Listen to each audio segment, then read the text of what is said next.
Ya, Assalamualaikum warahmatullahi wabarakatuh. Jadi di sini kelompok 7 ingin mempresentasikan tentang audit proses manajemen persediaan. Sebelum menjelaskan lebih lanjut, ada baiknya kita berkenalan dulu dengan anggota-anggota kelompok 7. Yang pertama ada Atania Mahadianti, yang kedua ada Revita, yang ketiga ada Kori Alicia, yang keempat ada Salman Adeak, dan saya sendiri yaitu Elviranchan Devkin. Oke, jadi di penjelasan pertama ini yang akan menjelaskan yaitu Kori Alicia, dipersilahkan.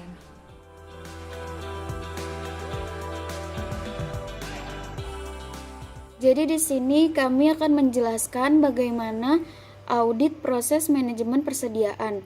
Untuk yang pertama, saya akan membahas definisi audit persediaan terlebih dahulu. Audit persediaan merupakan bagian dari aset perusahaan yang pada umumnya nilainya cukup material dan rawan oleh tindakan pencurian atau penyalahgunaan.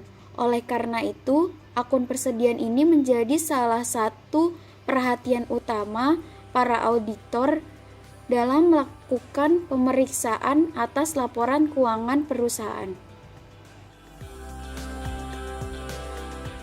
Selanjutnya adalah tujuan utama dari pemeriksaan persediaan, yaitu adalah menentukan bahwa 1. Persediaan secara fisik benar-benar ada. 2.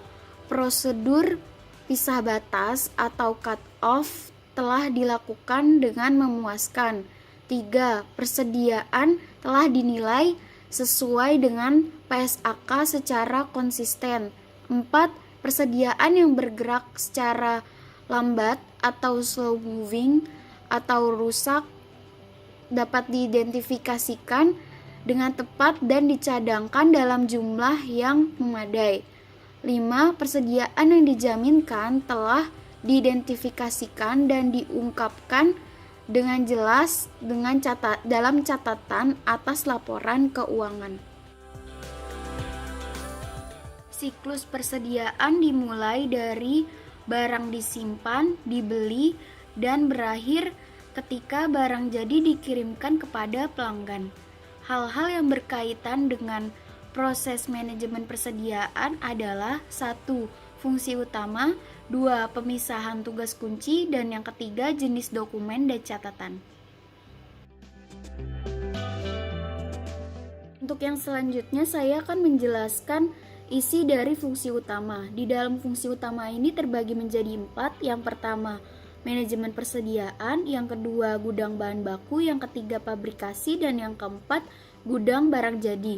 Untuk manajemen persediaan ini dilakukan oleh PPIC atau PPR atau supply chain. Tugas utamanya untuk bertanggung jawab terhadap keseimbangan persediaan agar tidak berlebihan atau sebaliknya. Yang kedua, gudang bahan baku. Gudang bahan baku ini berfungsi untuk menerima, menjaga, dan mengeluarkan bahan baku serta mengamankan bahan baku dari kerusakan, terutama pencurian. Yang selanjutnya ada pabrikasi. Di dalam pabrikasi ini bertanggung jawab untuk menghasilkan suatu produk. Dalam menghasilkan suatu produk, sebaiknya dibuatkan suatu standar baku sebagai acuan untuk menilai efisien, efektif, dan ekonomis suatu barang. Dan yang terakhir ada gudang barang jadi. Disinilah terjadi pengiriman barang. Pengiriman barang perlu diantisipasi agar tidak terjadi pencurian atau penggunaan yang tidak diotorisasi saat akan dikirimkan kepada pelanggan.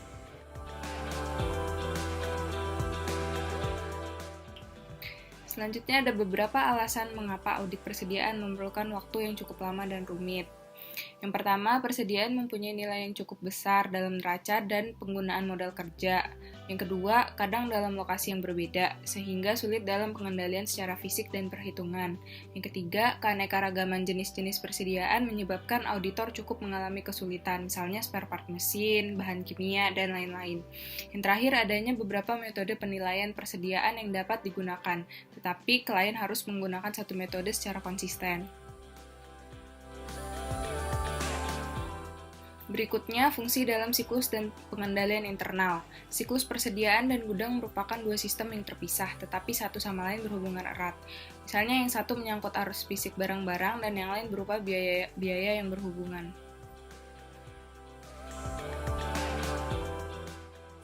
Selanjutnya, ada pengendalian pergerakan persediaan. Yang pertama, mengelola order pembelian. Yang kedua, menerima bahan yang baru.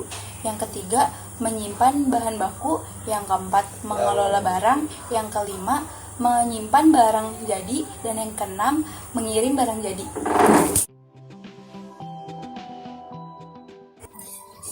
Selanjutnya, ada pemisahan tugas fungsi. Yang pertama, fungsi manajemen persediaan harus dipisahkan dari fungsi akunting biaya.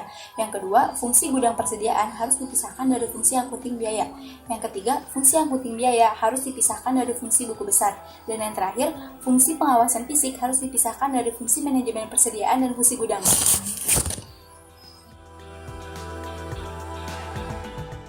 Selanjutnya, ada jenis dokumen. Yang pertama, order pembelian. Yang kedua, laporan penerimaan bahan. Yang ketiga, laporan pengeluaran bahan baku. Yang keempat, laporan jadwal produksi. Yang kelima, laporan produksi. Yang keenam, laporan penerimaan barang jadi. Dan yang terakhir, yang ketujuh adalah laporan pengiriman barang jadi. Selanjutnya, ada tahap-tahap audit persediaan.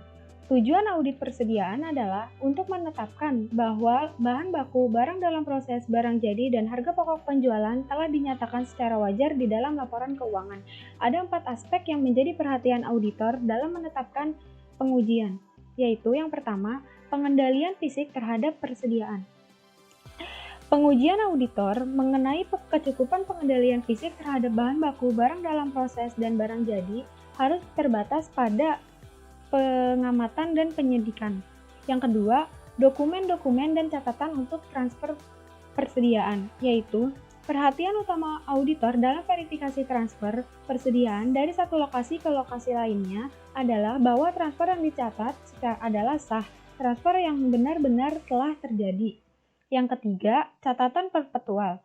Terdapat catatan persediaan perpetual yang menandai berpengaruh terhadap waktu dan luas persediaan secara fisik.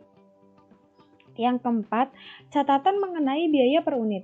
Catatan akuntansi biaya yang memadai harus dipadui dengan kegiatan produksi dan catatan akuntansi lain agar dapat menghasilkan biaya yang akurat untuk semua hasil produksi.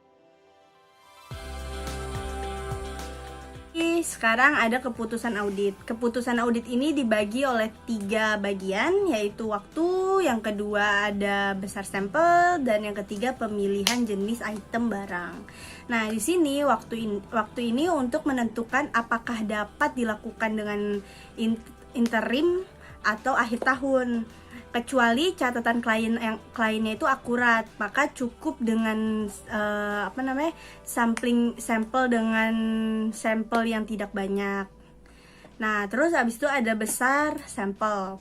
Di besar sampel ini dalam pemeriksaan fisik tidak mungkin menghitung seluruh item barang, tetapi lebih kayak ke fokus pada prosedur. Nah, prosedurnya ini pengendalian internal dari klien. Jika pengendaliannya lemah, perlu dilakukan oleh tim audit yang banyak dan sebaliknya. Nah, terus habis itu terakhir ada pemilihan jenis item barang. Pemilihan jenis item barang ini perlu diteliti untuk mengambil sampel barang yang signifikan untuk khas, serta perlu ditanyakan ke manajemen mengenai barang yang mudah usang atau rusak gitu. Oke, di sini ada beberapa contoh prosedur audit fisik persediaan. Nah, yang pertama ini dilakukannya pertama kunjungan ke fasilitas penyimpanan barang untuk meyakinkan bahwa barang atau kartu perhitungan telah dibuat sebagaimana mestinya. Terus yang kedua ada sampel kartu persediaan. Jadi pilih sampel kartu persediaan secara acak dan cocokkan dengan jumlah yang tercantum pada persediaan aktualnya. Lalu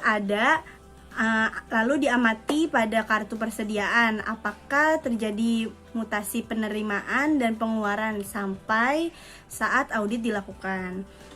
Lalu selanjutnya ada tanyakan pada manajemen apakah terdapat barang-barang konsinyasi atau titipan pihak ketiga dari lokasi persediaan milik perusahaan. Lalu proses terakhir yaitu tanyakan kepada manajemen mengenai kebijakan atas